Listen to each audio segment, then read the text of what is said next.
Hey guys, and welcome back to another video. My name's Amber and I upload beauty and true crime content. If they're the type of videos that you like to watch, then why not hit that subscribe button and come along and join our little family. And if you're already part of the family, then make sure that notification bell switched on just so you're notified of whenever I upload a video. And just before I get into today's True Crime Tuesday, I just want to do the usual in giving you a pre-warning that I do not mean any disrespect to anyone mentioned in this video, and this video does contain adult references. If that makes you feel uncomfortable in any way, that is completely fine. You can feel free to click off this video, and there are plenty of others on my channel that might be more suitable for you. So for today's case, we're going to be talking about Daniel Gonzalez, and he was actually known as the Freddy Krueger killer or the Mummy's Boy killer. He was a British spree killer who murdered 4 people and injured 2 others across London and Sussex in September of 2004. Daniel Gonzalez was born on the 21st of June in 1980 in Frimley, Surrey. His mother was English and his father was Spanish. He was educated at Gordon School, which was a privately run school in the West End of Woking. In 1986, his parents separated when he was just 6 years old. Daniel was a chess champion, a highly thought of student. He was highly accomplished,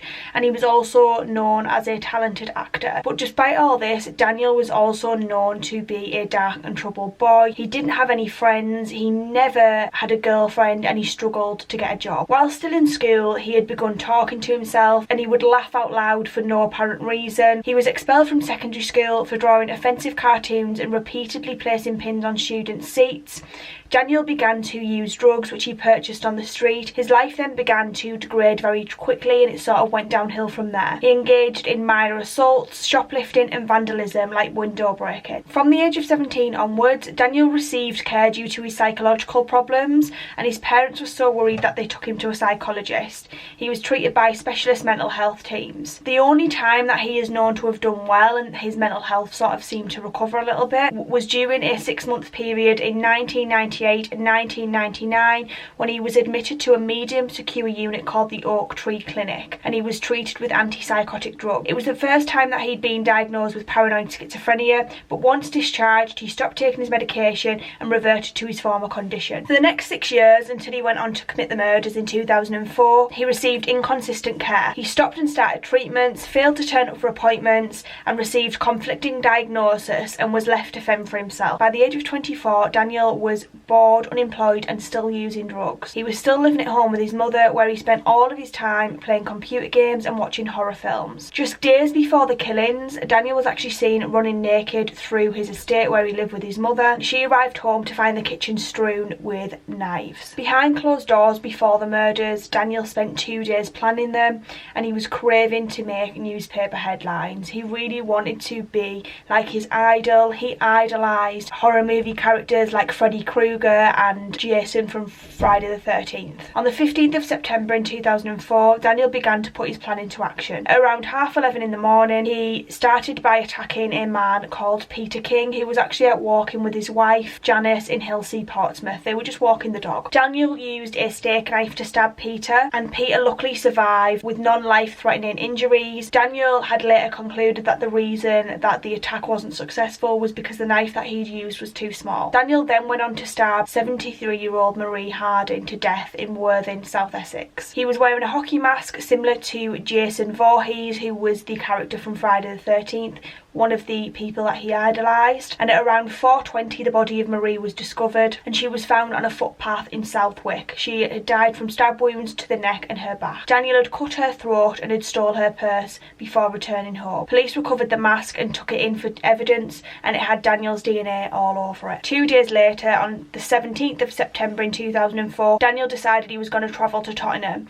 to carry out the rest of his diabolical plan. At 5:30 in the morning, Daniel attacked Kevin Molly. He was a 46-year-old, and he attacked him on Tottenham High Road in North London. Kevin was stabbed several times in the face, neck and torso. He died due to the severity of his wounds. Daniel had stolen a knife from a department store, and this was what was used to kill Kevin. Later that morning at 7 o'clock, Daniel forced entry into the Hornsey home of Kumas Constantino. Kumas confronted Daniel, who was armed with a large kitchen knife. He was stabbed and then bitten on his arm. Daniel then fled the scene because Kumas' wife had come down and realised what was going on, and she she ran out screaming to neighbours for help. An hour later, around 8 o'clock in the morning, he decided that he was going to flee to Highgate. He then randomly tried to force entry into houses, and he actually managed to force his way into the house of elderly couple Derek and Jean Robinson, who he murdered. Daniel later described the experience as orgasmic, and police were called to the couple's house on Makepeace Road in North London, where they discovered the bodies. The couple were pronounced dead at the scene. Daniel was arrested at 12 o'clock on the 17th of September 2004 at Tottenham Court Road Underground Station after a decorator who was actually going to work on the elderly couple's house. He saw him running from the Robinson's house and he reported him to the police, and he saw Daniel, who was completely covered in blood. While he was in police custody, he actually told police that he'd wanted to kill up to 10 people and he wanted to spend the day as a fictitious child killer like Freddy Krueger. He also told officers in graphic detail how he killed the 4 strangers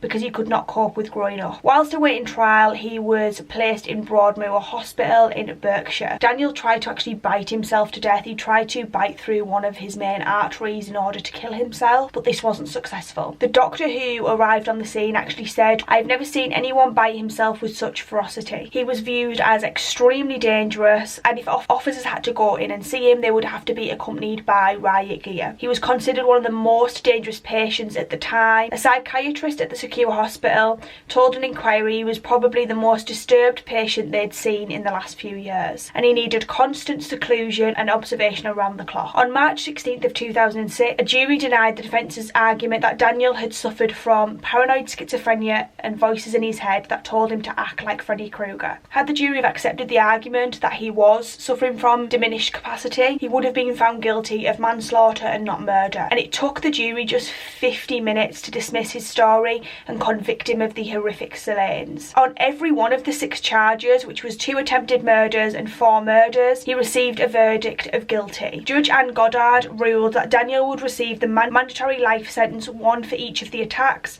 and he would be reprimanded to Broadmoor or a similar institution, acknowledging that he was psychologically ill, but it did not preclude him from knowing what was right from wrong. So although she thought that he was mentally unwell, she didn't think that this stopped him from understanding what was right and wrong, hence her giving him life sentence for each of the murders. On the 9th of August in 2007, Daniel actually killed himself by suicide in the cell that he was in. He managed to cut across his main artery, and he used the edge of a broken CD case that they found in his prison cell. It's interesting to note that many people do believe that the system failed Daniel, and according to The Independent, over the span of years, his mother, who was an administrator for Surrey County Council, had written dozens of letters and made lots of phone calls to the Health and Social Services and to the House of Commons.